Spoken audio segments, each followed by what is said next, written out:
नमस्कार साथियों, यह दौलत भी कितनी अजीब है, कितना मजबूर कर देती है। यह कहानी पायल नाम की एक लड़की की है। आज पायल का अंग अंग रोम रोम दर्द कर रहा था, दुख रहा था। ऐसा लग रहा था मानो वह बिल्कुल नहीं उठ पाएगी। दरिंदों ने कीमत से भी कई गुना ज्यादा वसूल किया था उससे।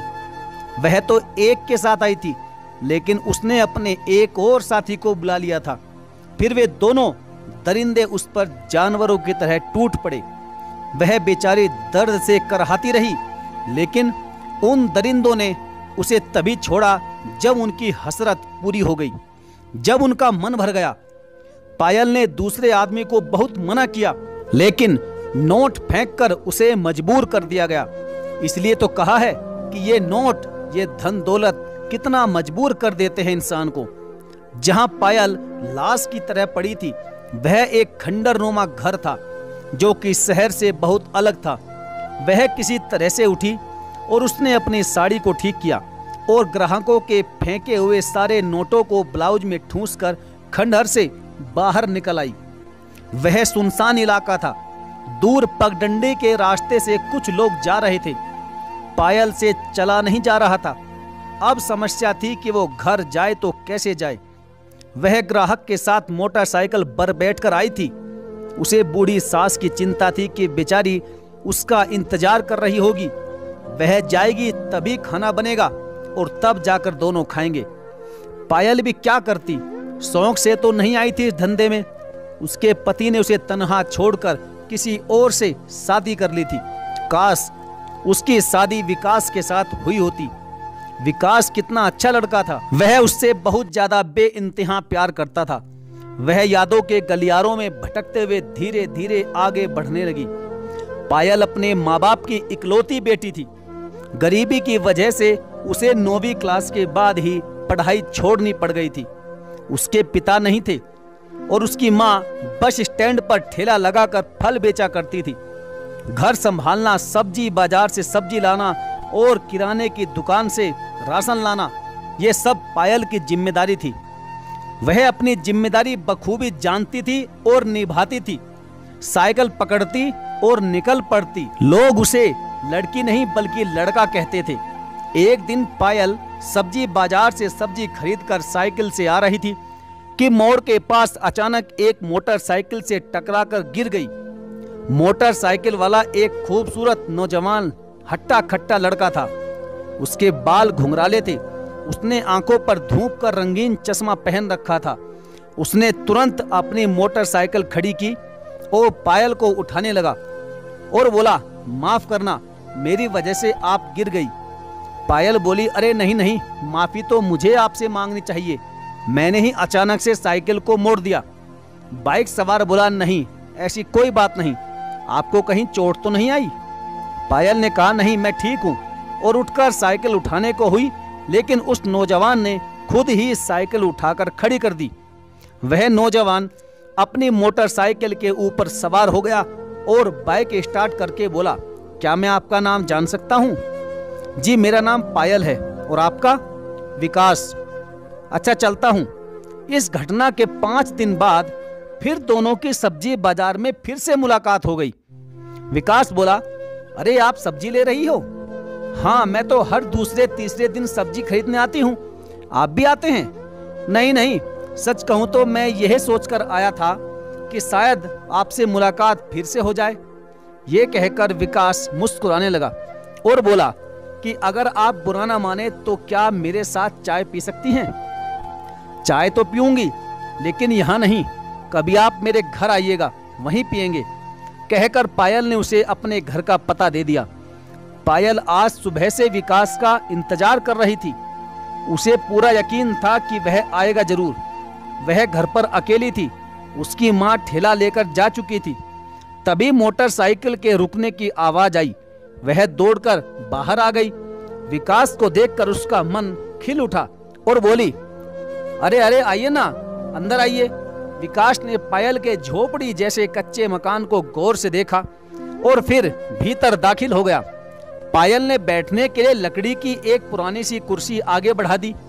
और चाय बनाने के लिए चूल्हा फूंकने लगी। तभी विकास बोला, अरे रहने दो, क्यों तकलीफ करती हो? चाय तो आपके साथ कुछ पल बिताने का एक बहाना है। आइए पास बैठकर कुछ बातें करते हैं। दोनों बातों में खो गए। विकास के पिता सरकारी नौकरी में थे। घर में माँ, दीदी और बहन से भरा पूरा परिवार था। वह एक दलित नौजवान था और पायल पिछड़े तबके से ताल्लुक रखती थी।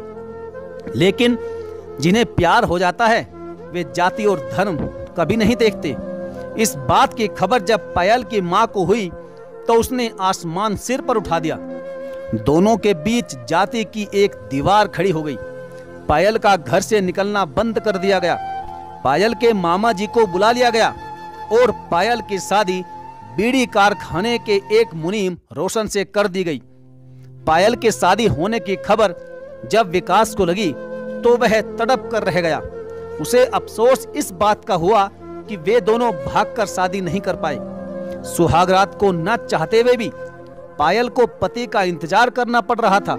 उसका छोटा सा परिवार था, पति और उसकी दादी माँ। माँ बाप किसी हादसे का शिकार होकर गुजर गए थे। रोशन आया तो शराब की बदबू से पायल को घुटन होने लगी। लेकिन रोशन को कोई फर्क नहीं पड़ना था और न ही पड़ा। साथ ही उसने पायल को ऐसे दबोच लिया जैसे वो शेर हो और पायल कोई बकरी। पायल सिसकने लगी। उसे ऐसा लग रहा था कि जैसे आज उसकी सुहागरात नहीं बल्कि एक दरिंदे की नीचता का वह शिकार हो गई हो। सुबह दादी की अनुभवी आंखों ने पढ़ लिया कि पायल के साथ क्या हुआ है। उसने पायल को हिम्मत दी कि सब ठीक हो जाएगा। वो बोली, रोशन आदत से लाचार है लेकिन वह दिल का बुरा नहीं है। पायल को दादी की बातों से थोड़ी राहत मिली। एक दिन शाम को रोशन काम से घर लौटा तो हमेशा की तरह शराब के नशे में धुत था। उसने आते ही पायल को मारना पीटना शुरू कर दिया और बोला, तूने मुझे धोखा दिया है। शादी से पहले तेरा किसी और के साथ संबंध था। पायल बेचारी रोते हुए कहने लगी, नहीं नहीं, ये बिल्कुल झूठ है। रोशन बोला, अच्छा तो क्या मैं गलत हूं? मुझे सब पता चल गया है। यह कहकर वह पायल पर लात घूंसे बरसाने लगा। आज तो वह उसे मार ही डालता अगर बीच में दादी ना आई होती। दादी बोली, अरे रोशन तू पागल हो गया है क्या? अरे क्यों बहू को मार रहा है? अरे दादी, शादी से पहले इसका किसी और के साथ संबंध था। दादी ने कहा, चुप कर, क्या बोले जा रहा है? तो रोशन खिसिया कर वहां से चला गया। दादी ने पायल से कहा कि बहू, यह रोशन क्या कह रहा था कि तुम्हारा किसी और के साथ संबंध है? नहीं नहीं दादी, यह बिल्कुल झूठ है। ये बात तो सच है कि मैं किसी और से प्यार करती थी और उसी से शादी भी करना चाहती थी। मेरा विश्वास कीजिए दादी, मैंने कोई गलत काम नहीं किया। मैं जानती हूँ बहू कि तुम गलत नहीं हो। समय आने पर रोशन भी समझ जाएगा। और एक दिन ऐसी घटना घटी कि जिसकी कल्पना किसी ने भी नहीं की थी। रोशन ने दूसरी शादी कर ली थी और अलग जगह रहने लगा था। रोशन की कमाई से ही किसी तरह घर चल रहा था। उसके जाने के बाद घर में भुखमरी छा गई। पायल बेचारी मायके में कभी भी काम पर नहीं गई थी तो फिर ससुराल में किसके साथ जाती, कहां जाती? घर का सारा राशन खत्म हो गया था। दादी के कहने पर पायल राशन लाने के लिए मोहल्ले के एक लाला सेठ की किराने की दुकान पर पहुंच गई। लाला ने चश्मा लगाकर उसे ऊपर से नीचे तक घूर कर देखा और फिर उसकी ललचाई आंखें पायल के सुंदर और गठीले बदन पर जा टिकी। पायल को कहने में संकोच हो रहा था कि मुझे कुछ राशन चाहिए, दादी ने भेजा है। सेठ बोला, मिल जाएगा। आखिर हम लोग दुकान खोलकर इसलिए ही तो बैठे हैं, पैसे लाई हो? पायल चुप हो गई। सेठ बोला, मुझे पता था कि तुम उधार मांगोगी। अरे अपना भी परिवार है, बच्चे हैं, पत्नी है, उधारी दूंगा तो परिवार कैसे पालूंगा? और वैसे भी तुम्हारे पति ने पहले का उधार अब तक नहीं दिया है, अब और उधार कैसे दे दूं? पायल बेचारी निराश होकर जाने लगी। तभी लाला जी बोला, सुनो, एक शर्त पर राशन मिल सकता है। पायल बोली, बोलो सेठ जी, तुम्हारी क्या शर्त है? मैं तुम्हारी हर शर्त मानने के लिए तैयार हूँ। सेठ बोला, अगर तुम मुझे खुश कर दो तो। अब इतना सुनकर पायल बोली, अरे सेठ पागल हो गए हो क्या? शर्म नहीं आती ऐसी बातें करते हुए? लाला को भी गुस्सा आ गया। और बोला, निकलो यहाँ से, पैसे लेकर आते नहीं हैं, उधार में चाहिए, जाओ कहीं और से ले लो। पायल को खाली हाथ देखकर दादी ने पूछा, क्यों बहू, लाला ने राशन नहीं दिया क्या? नहीं दादी। अरे बहू, मुझसे अब और भूख बर्दाश्त नहीं हो रही है, घर में कुछ तो होगा, जो भी है ले आओ, ऐसा लग रहा है कि आज तो मैं भूखे ही मर जाऊंगी। पायल तड़प उठी। मन ही मन पायल ने एक फैसला लिया और दादी माँ से बोली कि दादी, मैं एक बार फिर और कोशिश करके देखती हूँ, शायद इस बार लाला राशन दे दे। वह लाला के पास गई और बोली, लाला तुम्हें मेरा शरीर चाहिए ना, अपनी इच्छा पूरी कर ले, लेकिन मुझे राशन दे दे। लाला के होंठों पर कुटिल मुस्कान तैर गई और बोला, यह हुई ना बात। उसके बाद लाला उसे दुकान के पिछवाड़े में ले गया और अपनी इच्छा मिटाकर उसे कुछ राशन दे दिया।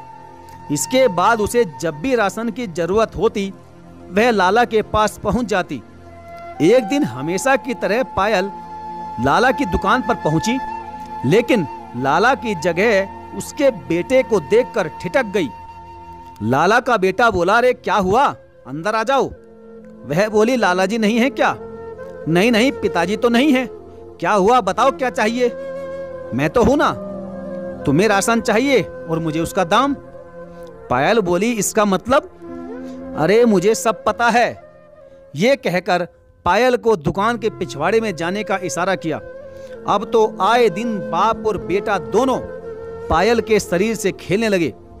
जब इसकी खबर पायल के मोहल्ले के एक लड़के को हुई तो वो उसके पीछे पड़ गया। पायल बोली, पैसे दे तो तेरी इच्छा पूरी कर दूंगी। बस फिर क्या था, यहीं से पायल ने अपना शरीर बेचना शुरू कर दिया था। एक से दूसरे, दूसरे से तीसरे, इस तरह से वह कई लोगों के साथ सोकर दाम वसूल कर चुकी थी। उसकी दादी को इस बात की खबर थी, लेकिन वह बूढ़ी जानकर भी बेचारी क्या करती। पायल अब यादों से बाहर निकल आई थी। दर्द सहते लंगड़ाते हुए वह भीड़ भाड़ वाले इलाके तक आ गई थी। उसने रिक्शा रोका और बैठ गई अपने घर की तरफ जाने के लिए। एक दिन हमेशा की तरह पायल चौक में खड़े होकर ग्राहक का इंतजार कर रही थी कि तभी उसे किसी ने पुकारा, अरे पायल।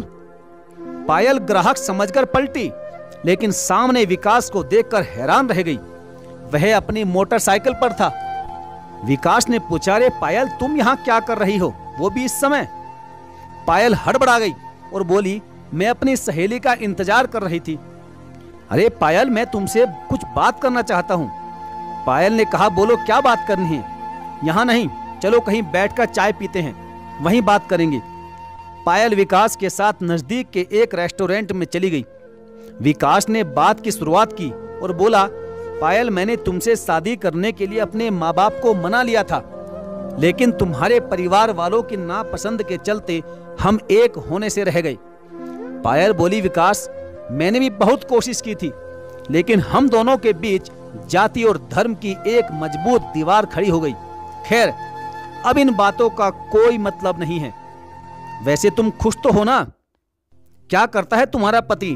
कितने बच्चे हैं तुम्हारे? पायल थोड़ी देर तो चुप रही, लेकिन फिर सिसक सिसक कर रोने लगी और बोली, विकास, मेरे पति ने दूसरी शादी कर ली है। पायल ने अपनी सारी आप बीती विकास को सुना दी। अब यह सुनकर विकास ने कहा कि पायल, तुम्हारे साथ तो वाकई बहुत बुरा हुआ है। फिर पायल ने पूछा कि चलो मेरी छोड़ो, तुम अपनी सुनाओ, तुमने शादी किससे की? तुम्हारे कितने बच्चे हैं? वह बोला, एक भी नहीं, मैंने अब तक शादी ही नहीं की। पायल ने पूछा, क्यों? विकास बोला, क्योंकि मुझे तुम जैसी कोई लड़की आज तक मिली ही नहीं। पायल एक बार फिर से तड़प उठी। पायल, मेरी जिंदगी में अभी भी खाली जगह है, क्या तुम मेरी पत्नी बनने को तैयार हो? पायल बोली, नहीं विकास, यह मुमकिन नहीं है। मैं पहली वाली पायल नहीं रही, मैं बहुत गंदी हो गई हूं, मेरा दामन मैला हो चुका है, मैं तुम्हारे लायक बिल्कुल नहीं रह गई हूं। मैं जानता हूं पायल कि तुम गलत राह पर चल रही हो, लेकिन इसमें तुम्हारा क्या कसूर है? तुम्हें हालात ने इस रास्ते पर चलने को मजबूर कर दिया है। तुम चाहो तो इस राह को अभी भी छोड़ सकती हो, मुझे कोई जल्दबाजी नहीं है। तुम सोच समझ कर जवाब दे देना। इसके बाद विकास ने चाय के पैसे काउंटर पर जमा किए और बाहर आ गया। विकास ने मोटरसाइकिल स्टार्ट करते हुए कहा, पायल, मुझे तुम्हारे जवाब का इंतजार रहेगा। उम्मीद है कि तुम मुझे निराश बिल्कुल नहीं करोगी। यह कहकर विकास आगे बढ़ गया। पायल के पैर जमीन पर नहीं पड़ रहे थे। उसने तो सपने में भी नहीं सोचा था कि वक्त उसे दलदल से निकालने का एक और मौका देगा। अभी पायल आगे बढ़ी थी कि एक नौजवान ने उसके सामने अपनी बाइक रोक दी और उसे साथ चलने को कहा। पायल बोली, हट पीछे, नहीं तो अच्छा नहीं होगा। पायल गुस्से से बोली और इठलाती हुई अपने घर की तरफ बढ़ गई। बस फिर क्या था, कुछ दिन बाद पायल ने विकास के साथ शादी कर ली और घर बसाकर वह खुशी खुशी से अपना जीवन बिताने लगी, जिसके बाद वह अपनी दादी सास को भी अपने साथ ले गई। तो साथियों, ये थी आज की हमारी कहानी। आपको कैसी लगी आप हमें कमेंट करके जरूर बताएं। और हाँ, यदि आप हमारे चैनल पर पहली बार हैं तो चैनल को सब्सक्राइब करके बेल आइकन को जरूर प्रेस लीजिएगा। तो चलिए साथियों, मिलेंगे फिर और किसी लाजवाब, बेहतरीन और दमदार कहानी के साथ। तब तक के लिए धन्यवाद। जय हिंद।